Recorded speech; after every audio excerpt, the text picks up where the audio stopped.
आउज़ बिल्लाहि मिनश शैतानिर्रजीम बिस्मिल्लाहिर्रहमानिर्रहीम। शुरू अल्लाह के नाम से जो बड़ा मेहरबान निहायत रहम करने वाला है। लाखों करोड़ों दरूद सलाम हो कमली वाले आका मोहम्मद मुस्तफ़ा सल्लल्लाहु अलैहि वसल्लम पर।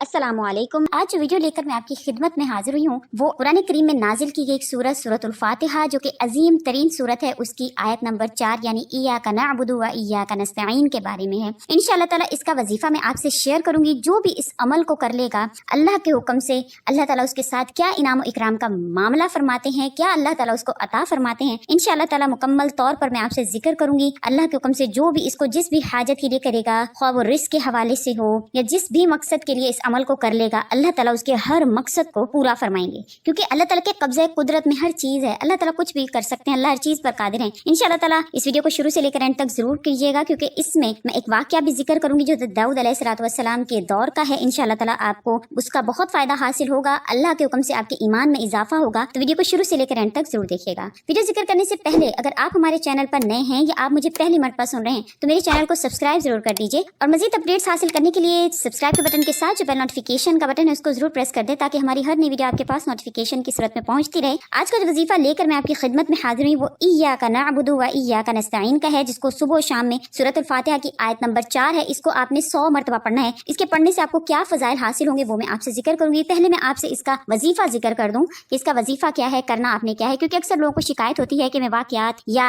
ईमान अफरोज बातें करती हूँ, वजीफा जो है वो एंड में जिक्र करती हूँ, लेकिन ऐसे लोगों के लिए डिस्क्रिप्शन में टाइम मौजूद होता है। अगर आप वजीफा की तरफ जाना चाहते हैं तो डायरेक्ट वजीफा पर क्लिक करके आप वजीफा देख सकते हैं। वजीफा जो है निहायत आसान है, करना आपने क्या है किसी भी वक्त, इसके लिए कोई टाइम मुकर्रर नहीं है, आप किसी भी वक्त इस वजीफा को कर सकते हैं। एक जगह बैठकर अपने अव्वल आखिर 11 मरतबा दरूद शरीफ पढ़ना है, क्योंकि दरूद शरीफ पढ़ने से अल्लाह ताला कबूलियत के मकाम तक पहुंचा देते हैं उस अमल को। क्योंकि नबी करीम सल्लल्लाहु अलैहि वसल्लम पर जब आप 1 मरतबा दरूद शरीफ भेजते हैं तो 10 रहमतें आप पर नाजिल होती हैं। जब आप 11 मरतबा दरूद शरीफ भेजेंगे तो 110 रहमतें आप पर नाजिल होंगी। जब आगे पीछे अमल के 110 रहमतें आगे और 110 रहमतें पीछे जब आप लगाएंगे तो इंशाअल्लाह ताला आपका अमल मकबूलियत के दर्जे को पहुंच जाता है। तो हर वजीफा जो भी किया करें, अगर उसमें जिक्र नहीं भी किया जाता है दरूद शरीफ का तो दरूद शरीफ लाजमी पढ़ लिया करें। 110 रहमतें अल्लाह की नाजिल होंगी आपको वजीफा पढ़ने से पहले और 110 रहमतें वजीफा पढ़ने के बाद आप पर नाजिल होंगी। तो करना आपने क्या है कि 11 मरतबा अव्वल आखिर दरूद शरीफ पढ़ लेना है। उसके बाद एक तस्बीह आपने पढ़नी है इय्याका नअबुदु व इय्याका नस्तईन की। इसका मतलब या अल्लाह हम तेरी ही इबादत करते हैं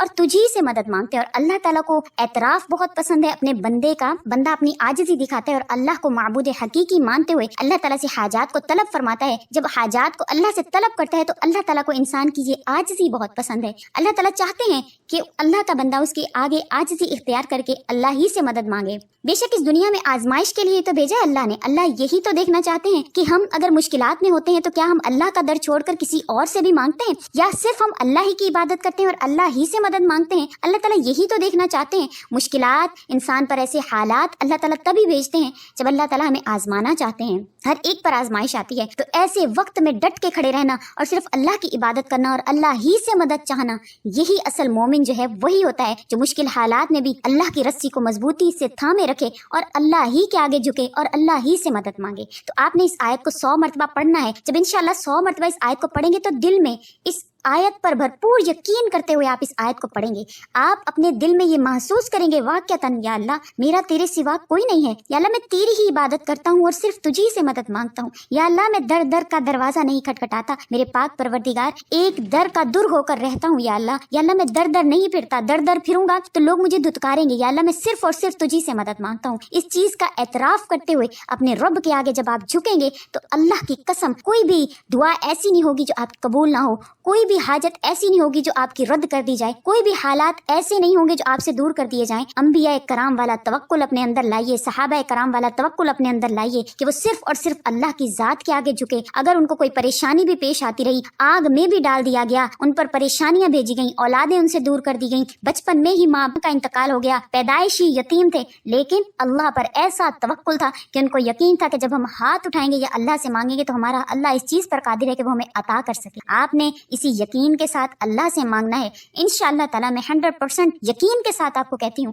کہ جب آپ یہ عمل اس یقین کے ساتھ مانگیں گے کہ میرا اللہ ہر چیز پر قادر ہے، یا اللہ میں تجھی سے مدد مانگتا ہوں اور تیرے ہی آگے عبادت کے لیے سر جھکاتا ہوں، میں کسی اور سے نہیں مانگتا، جب یہ یقین آپ کے دل میں ہوگا تو انشاءاللہ آپ کی حاجت روائی اللہ تعالیٰ ضرور فرمائیں گے۔ اور اگر کبھی کسی وجہ سے آپ کی حاجات پوری نہ ہوں یا کبھی دیر ہو جائے تو اس کا مطلب یہ نہیں ہے کہ ہمارا اللہ جو ہے وہ اس کو دینے پر قادر نہیں ہے۔ بے شک اللہ تعالیٰ ہر چیز پر قادر ہے، اللہ تعالیٰ کچھ بھی کر سکتے ہیں، لیکن اس وقت میں آپ کے لیے اس میں کیا مصلحت چھپی ہوئی ہے اس کو واضح کرنے کے لیے حضرت داؤد علیہ السلام کے دور کا ایک واقعہ میں آپ سے شیئر کرنا چاہوں گی، جس کو مورخین نے کتب تاریخ میں لکھا کہ خاتون حضرت داؤد علیہ السلام کی خدمت میں حاضر ہوئی، عرض کیا اے خدا کے نبی، آپ کا پروردگار عادل ہے یا ظالم؟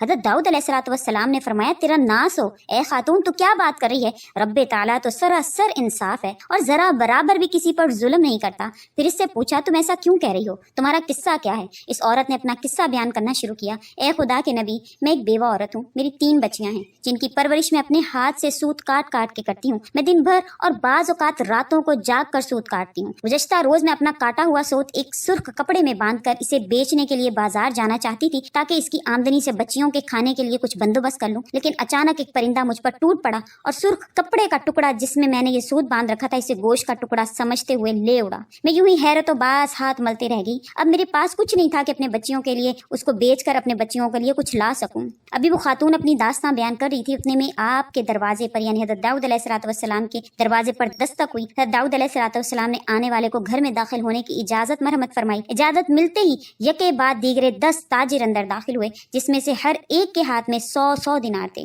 تاجروں نے عرض کیا خدا کے نبی، ہمارے ان دیناروں کو کسی مستحق تک پہنچا دیں۔ حضرت داؤد علیہ السلام نے فرمایا میرے پاس یہ دینار حاضر کرنے کا سبب کیا ہے؟ تاجروں نے جواب دیا خدا کے نبی، ہم سب ایک کشتی میں سوار تھے، اتفاقاً ایک زوردار آندھی آئی، کشتی کی ایک جانب سوراخ ہو گیا اور پانی کشتی میں داخل شروع ہونا ہو گیا۔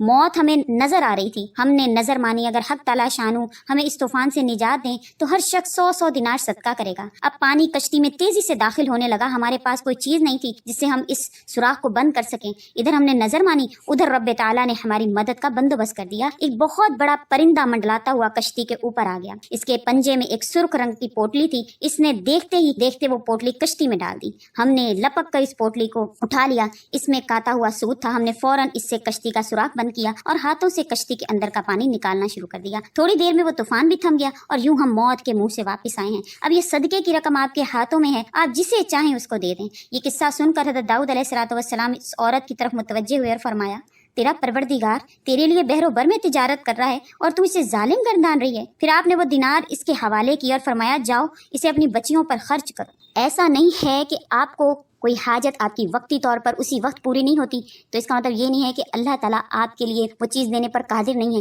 اللہ نے آپ کے لیے اس سے بھی بہتر سوچ رکھا ہے جو آپ کے گمان، آپ کے وہم و گمان سے جو ہے وہ بہت اونچائی پر ہے، بہت بلندی پر ہے۔ بے شک میرا اللہ ہر چیز پر قادر ہے۔ اگر آپ وہ کم چیز مانگ رہے ہیں اللہ اس پر بھی قادر ہے کہ آپ کو وہ کم تر چیز دے، لیکن اللہ نے آپ کے لیے اس سے بہتر سوچا ہوا ہے۔ یہ آپ کے وہم و گمان میں بھی نہیں ہے، جس طرح اس بیوہ عورت کے وہم و گمان میں نہیں تھا کہ چند دراہم میں بکنے والا اس کا وہ سوت اس کو دیناروں میں، ہزاروں دیناروں میں اس کو بک جائے گا۔ تو اللہ کی ذات پر توکل کا یہی مطلب ہے کہ جب اللہ سے مانگا جائے، اللہ کو قادر مطلق مانا جائے، تو اس چیز پر یقین رکھا جائے کہ میرا اللہ ہر چیز پر قادر ہے، وہ مجھے بہتر سے بہترین دینے پر قادر ہے۔ جب یہ وظیفہ کریں تو اپنے دل سے تمام شکوک و شبہات کو نکال کر اللہ کی ذات پر یقین کرتے ہوئے اس عمل کو کیجیے گا۔ انشاءاللہ تعالیٰ کبھی ایسا نہیں ہوگا کہ آپ عمل کریں اور آپ کو نا امیدی کا منہ دیکھنا پڑ جائے، آپ کی کوئی حاجت کبھی بھی رد ہو۔ انشاءاللہ میرا اللہ ہر چیز پر قادر ہے، اللہ تعالیٰ ہر چیز دینے پر قادر ہے، اس یقین کے ساتھ کہ انشاءاللہ آئندہ آپ ایسے ہی کریں گے کہ جب بھی کوئی عمل کریں گے تو اللہ پر توکل کرتے ہوئے، جب اللہ نہ بھی دیں تو اللہ کی تقدیر پر راضی ہو کر کہ میرا اللہ بہتر سے بہترین عطا کرے گا۔ انشاءاللہ تعالیٰ آئندہ بھی ایسی ویڈیوز لے کر آپ کی خدمت میں آتی رہوں گی۔ امید کرتی ہوں کہ آپ کو میری ویڈیو اچھی لگی ہوگی۔ اچھی لگی ہے تو لائک ضرور کر دیں، شیئر بھی آگے کر دیں اور مزید اپڈیٹس کے لیے میرے چینل کو سبسکرائب بھی ضرور کر دیں۔ اسی کے ساتھ اجازت چاہتی ہوں، وآخر الدعوانا ان الحمد للہ رب العالمین۔ اللہ حافظ۔